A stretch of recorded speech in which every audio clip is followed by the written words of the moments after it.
Hello, everybody, and welcome to Church at Home with Rachel for Feel Good Friday.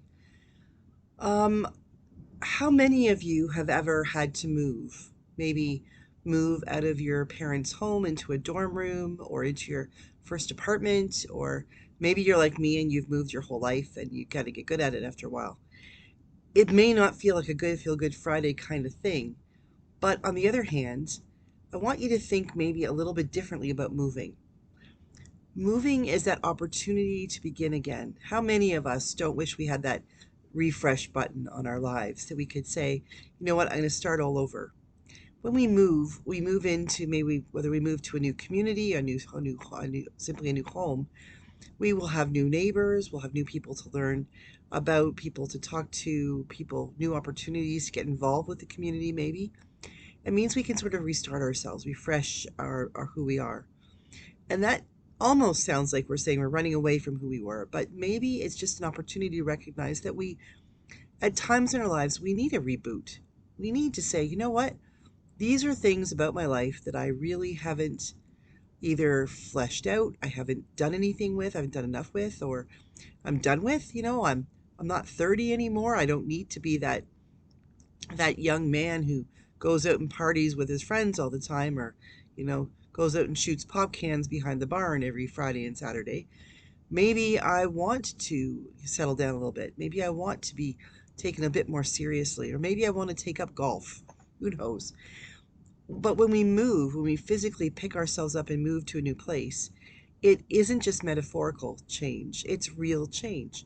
And it's an opportunity for us to change wholesale, to really think about our lives and think, okay, so what can happen differently now?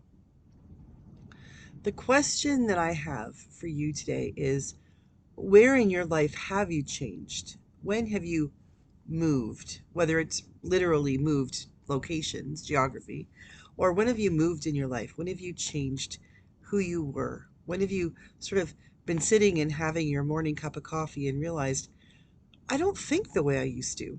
I have different ideas. I have different opinions. I remember when I made a move. I was living in my parents' house because I was still in university. And for my third year of my MDiv, my last year of university, I was asked by my supervisor if I would move in with his wife and son because he had moved to Hamilton to a new position at the cathedral there, and they weren't going to move till they sold their house. But they needed someone to be in the house when his wife and his son, who would join he and his daughter in Hamilton for weekends or on holidays and things like that.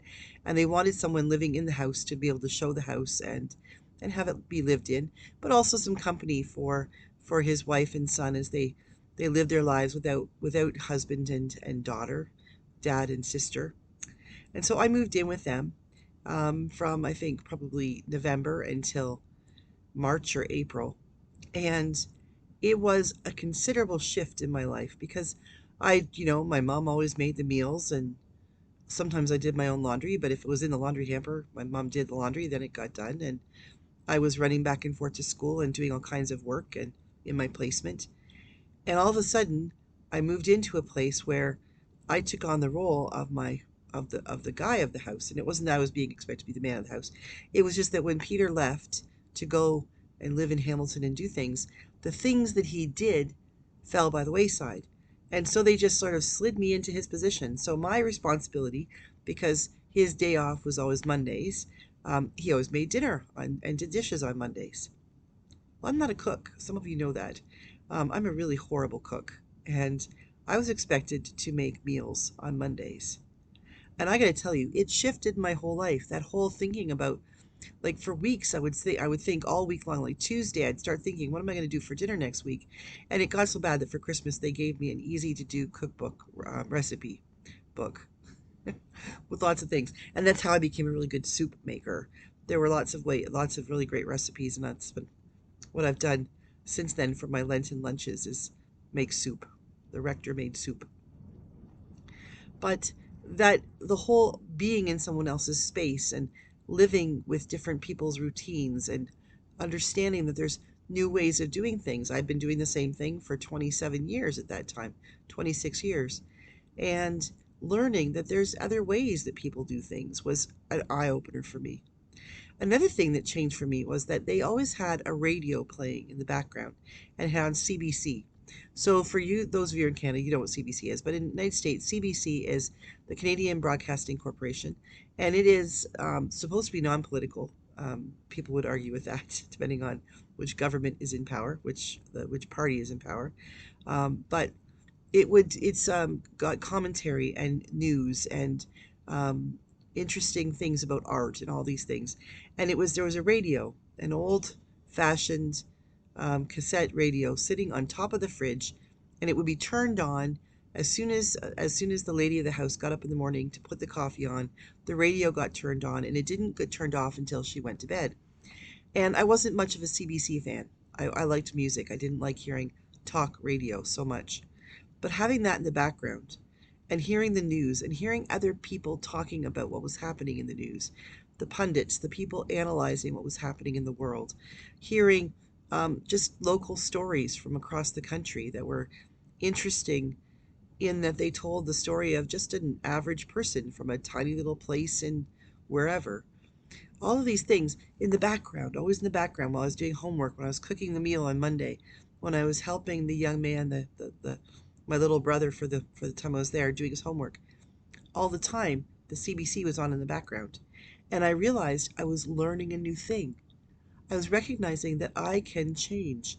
Not only did I just want to, did I love listening to music, which I still do, and that had never stopped, but I started recognizing that when I get in the car, sometimes I'd put it on a radio station that spoke about the news or that shared stories or art and things like that.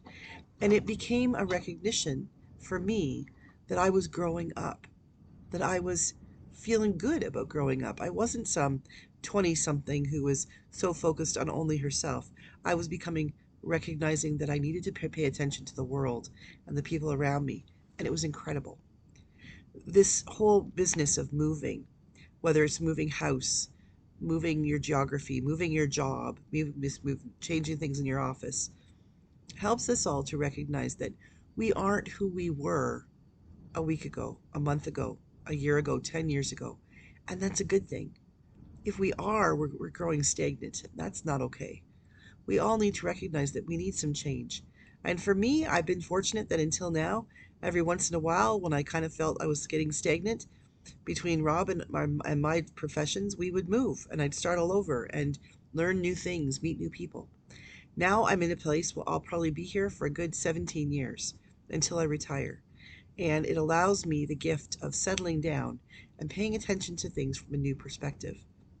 But in the meantime, I still have to unpack boxes, find my kitchen, stop eating in restaurants because it's really getting tired, and discover a new place to do my daily prayers. I know where it is. I just can't find it. It's covered in boxes right now. But this whole thing about moving and the boxes and all these things means that we have to think about how we're going to live, how we're going to change, where are we going to put that furniture, and how will that impact the way we live our lives? How we talk to each other, how we connect with each other. Moving and changing things up can be a really good thing, especially if you've gotten to that point in your life when you realize you haven't really changed things up in a long time. It may be that if you do a quick, check on your life, an inventory of your life and how you're doing, there may not be much you want to change. But chances are there'll be something that you're thinking to yourself, you know what, it's about time. I think I've grown out of that, or I think I'm growing into something else. So as you prepare for your weekend, I pray that you will embrace change, that you'll dive right in and see what God might be calling you to do differently in your life, and discover those things that you really don't want to do differently, those things that are essential to who you are, and celebrate them. Have a great weekend. I will be here with you on Sunday for Gospel on the Go.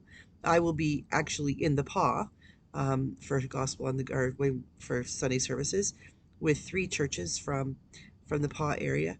But I will be here with you for Gospel on the Go.